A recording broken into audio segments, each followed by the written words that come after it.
Part of your comic appeal was that you just always looked like you were having so much fun, whether you were on The Tonight Show or in Smokey and the Bandit. Were you actually having that much fun, or was this part of a role you were playing? No, I'm afraid I was having that much fun. I don't know. One time, I was just having such a good time that this picture, I can't remember what it was, but I was driving out of the shot, and I drove up by the camera, and I just looked like this, and I looked over. And then drove on, and I thought, you just broke the fourth wall. You can't do that. And then I got out of the car, and I said, do you want to do that again? And the director said, I loved it. I mean, I loved that. I said, yes, but I broke the wall. I mean, I looked at the audience and smiled. He said, you've been looking at the audience and winking for 25 years. I'm not going to stop it. It works.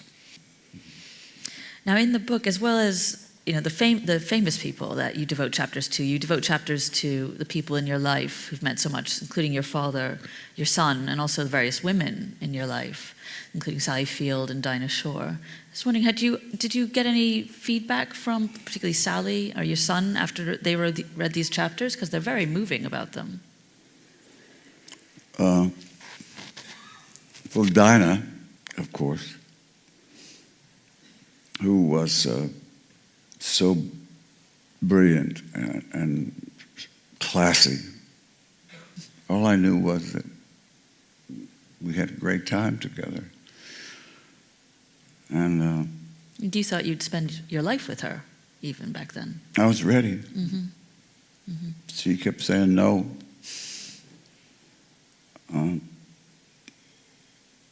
Why do you think she did that? It surprises me, because in the end, you write that it was you who left her.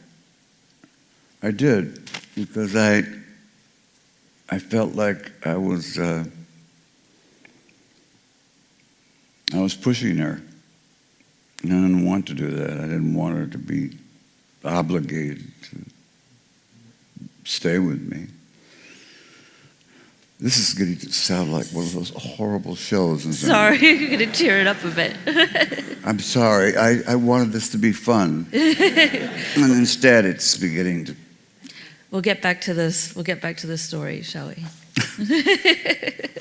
And one of your lines that you say in the book, which I like, is that the chart of my career looks like a heart attack. It's gone up and down so much.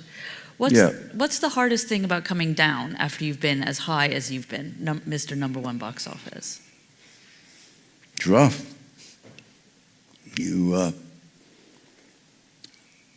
There's a line of people that were lined up just to shake your hand and tell you how terrific you are and how good you are and all that stuff. And they left.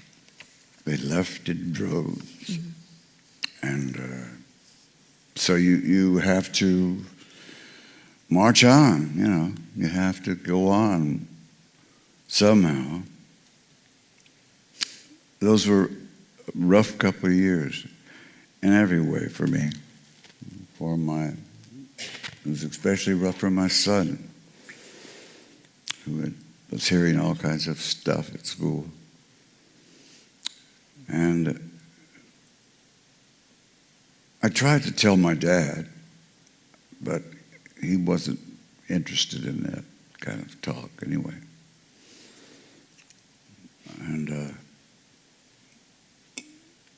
it was just terrible. It was a terrible time. I didn't handle it well.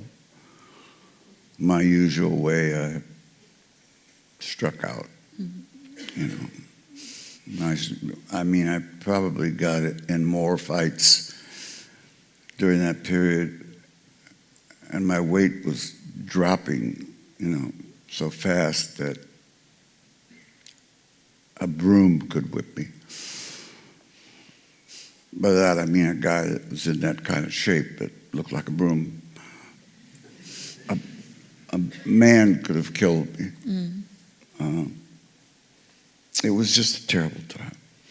Now, one actor who you didn't get on so well with was Marlon Brando, and I was interested that, in fact, you grew your mustache originally so people would stop saying that you look like Marlon Brando.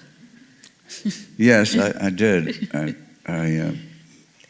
He had a mustache once, but Not as good as yours. I told everybody it didn't look good.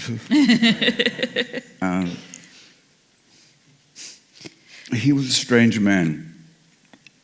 He didn't like me at all, and I didn't try to look like him. I didn't try to act like him. I thought he was the best actor in the world.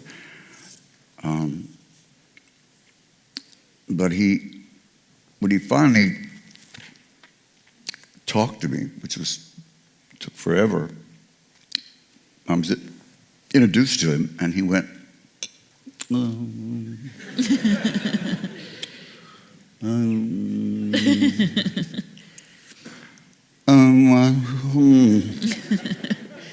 I said, that was very enlightening. You're the finest actor in the world.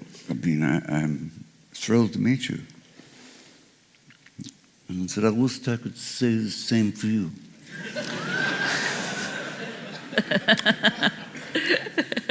Which hurt a little bit.